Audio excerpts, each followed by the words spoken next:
When I came here in '77, Warren Jobe was on the board at the Ashford Dunwoody Y, and he invited me to come and join with him on the board.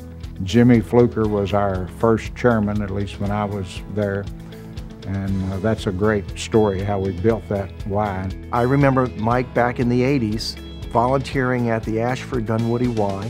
We didn't have a full facility, family Y at that time. We would describe what would happen at year end, how the board members would have to get together and chip in and find others to chip in to help them balance the budget each year. That was all just to keep that YMCA viable and alive and thriving as they built the future out. We had our grand opening in 1987. Right after that, Ken O'Kelly came and spoke to one of our board meetings. He had just been hired to run Camp High Harbor and told us what he was going to do. And I went home and told my wife that I had met this very fine young man who was going to be running the summer camp, and I thought it would be a great thing for our children to get involved in.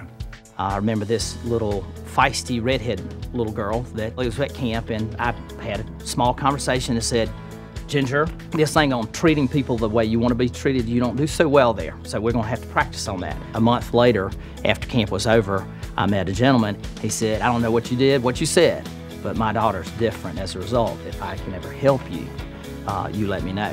And wow, I never knew what kind of difference Mike Harold would make. As I told Ken that first year, I said, the way you maximize your effectiveness, you get a fanny in every bed every night.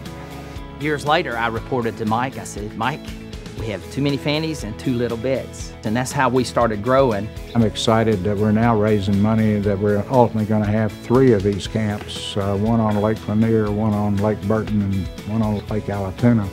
I think if we could get every young person to go to one of Ken O'Kelly's camps, the world would be a much better place. He was watching an opening day, and he was watching all the activity going back and forth, and he said, "Ken, I got it." When kids are having the best time of their life, when they least expect it, they're learning things that change their lives. I think Mike's legacy to our Y is truly one of quiet leadership. He's extremely modest. He doesn't seek the limelight. He earns it every single day. He's found a way to influence the organization's role in the community in 3 different places. He's been multifaceted for us. He's brought so much talent and thought leadership to our YMCA. He is detail-oriented. He's taught me details make you and details will break you. So he's a master of those details, and the impact on camp and the YMCA of Atlanta has been profound. When I first learned of him winning this award, I thought how appropriate that we give it to a man that has dedicated his life, whether it's his business life, his family life, his Y life, to making a difference in people's lives.